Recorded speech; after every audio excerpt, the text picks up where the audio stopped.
Cutting the material. Let's just emphasize how important it is that you have the most current approved for fabrication set of drawings. Prior to beginning any fabrication, you need to make sure that you have the most current set of drawings that are clearly stamped and approved for fabrication. Let's just get that out of the way right now. This is the foundation for creating our members and parts that will ultimately be welded together to form all our assemblies that make up a structure. Assemblies are made up of members and parts. Members being beam-shaped steel, HSS tube steel, pipe, what have you, or what you could call our larger portion of our assembly. Parts being base plates, plates, angles, clips, or other small steel parts that are fitted and welded to our large member and go into forming our assembly. Again, a structure can be made up of hundreds or even thousands of assemblies. They're connected and welded together to make structures. What tools do we use in the shop for cutting and processing members and parts? Well, we can use bandsaws, plasma tables, CNC machines, oxy-fuel torches, robotic plasma cutters, shears, and more.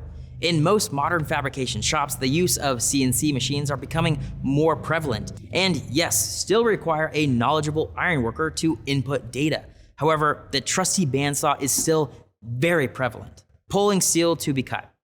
In order to pull steel from staging to be cut, you are typically issued a pick ticket and a cut list. A pick ticket and cut list tells you what materials need to be cut and to what lengths. Every company is different in how they carry out this process and procedure, but they all work in similar fashions. Remember that W21 by 50 by 44 foot steel beam we received and staged and stored earlier? Well, it's time to pull that steel per our pick ticket and cut list. The pick ticket will reference the material length, heat number, job number, and the quantity of the steel needed to be pulled. Traceability information we need to go out and find the correct steel needed to be cut. If we have an organized shop, it should be relatively easy to find steel staged and organized by the job number. Job number 2205 for our example. When you find that steel staged, you should always cross-reference traceability information, markings on the steel, and the pick ticket. Physically measure the steel to ensure that it matches the markings on the steel and your pick ticket. In our case, it should be W21 by 50 by 44 foot steel. Then we need to verify the quantity of steel that needs to be pulled is indeed there. Our specific ticket requires us to pull 12 W21 by 50 by 44 foot steel beams. After the steel is confirmed and accurate to the pick ticket, take the appropriate steps to safely move the steel for cutting. This is typically done by using a forklift, telehandler, overhead bridge crane, and or even a crane if applicable. With this large W21 by 50 by 44 foot steel, you would move and stage as much of the steel as possible onto horses or rollers where you will be cutting it. Now, as we have discussed previously, there are various methods for cutting steel. Large steel members such as our W-shaped steel. We will continue as if you were cutting your steel on a bandsaw. This is still done every day in shops. Yes, there are CNC machines that can cut everything we need by inputting data. However, understanding the steps to measuring and cutting manually will only equip you with a greater degree of knowledge and understanding for what our CNC machine can accomplish later on. All right, we have our 12 W21 by 50 by 44 foot steel beams pulled. We have one queued up and ready to go on our rollers, and then we have our other pieces on horses adjacent to us. We have our day's work cut out for us. Measure twice and cut once. One of, if not the most important rule when it comes to steel fabrication. This is the thing that causes the most problems in steel fabrication shops to date. As you now know, material is nested and purchased for efficiency's sake. The material we have is what we have. Incorrectly cut material may cause rework, or if worse comes to worse, material needs to be repurchased.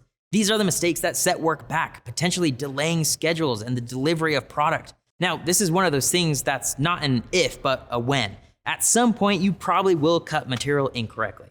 Own your mistake, put steps in, and have checks and balances to avoid the issue, but it will happen to you at some point. You can kind of think of this as an initiation to becoming an iron worker. However, do all you can to avoid this happening in the first place by having your own quality control measures. Not only at that, but you need to follow the quality control measures that your company has set as their standard.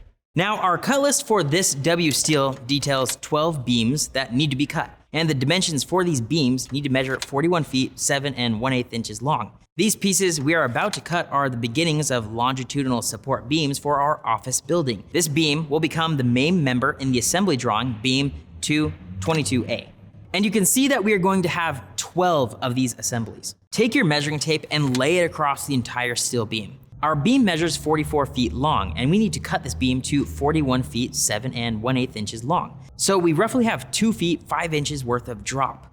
Drop is material that is not needed or waste, material that needs to be dropped or cut in order for us to achieve the lengths required by our drawings. Steel coming from the mill or from the service center distributor come with ends that are less than ideal. There are cuts and gashes in them. They are often not square, meaning they are not true or they are not straight and are just not usable. It is common practice to cut drop on each end of the steel so that each end of the steel is straight and square. We do have 2 feet 5 inches worth of drop, but that doesn't mean you cut 1 foot on each side. Rushing and sloppy cuts for drop is what causes these accidental cuts.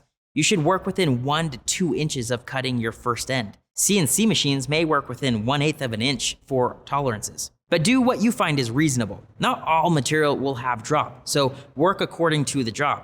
You will want to use discretion to check and triple check drop and lengths. Using your measuring tape, soapstone, and square, you will etch thin, clean lines to account for the first inch of drop to be cut on our steel. So we have a clean and square end. Your beam will most likely lay with the web of the beam flat, the cut being perfectly perpendicular to the direction of the steel, thus giving us a square end to measure the beam to final length. Also, make sure the angle and the direction of your bandsaw is oriented correctly for a square, clean cut, and then cut. Now that you have a clean, square end, we can measure our beam to length, which is 41 7 1/8 inches long. Tips for etching. When you lay out your measuring tape across the web of the beam, make sure your grab hook on your tape measure isn't loose. A loose hook could cause measurements to be inaccurate up to 1/4 of an inch. Make sure it is nice and tight and as accurate as possible.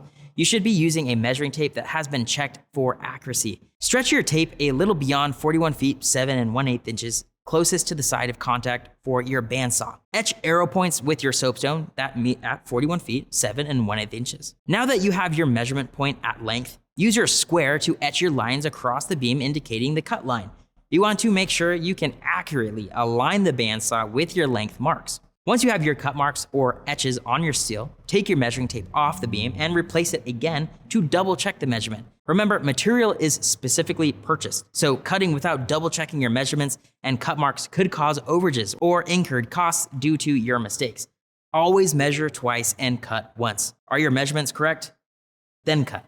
After your first member is cut, triple check to see that the length is correct. If you measured twice and cut once, then you shouldn't have any issues here. If it is wrong, you can wallow in self-pity for a minute before confessing your sins.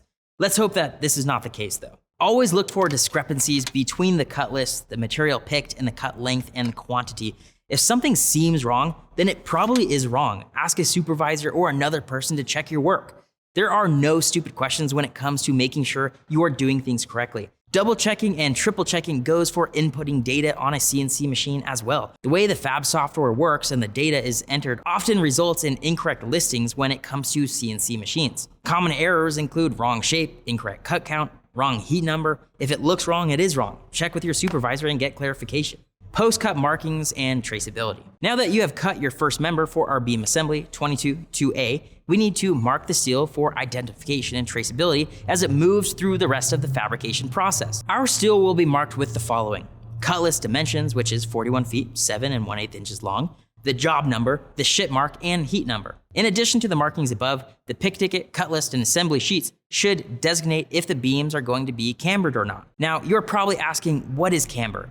A camber is a bend that is induced into the beam. Don't worry, we'll go into more details for this later. Our beams do require camber per the drawings, camber being 1 1/4 inches worth of camber to be exact. Since camber does need to be induced, a T will be marked on the top flange of the beam to indicate camber direction. Now we have measured and cut drop, we measured the length, we cut our main member, and we have marked our main member for traceability purposes. Repeat for the other 11 W21 by 50 by 44 foot steel beams.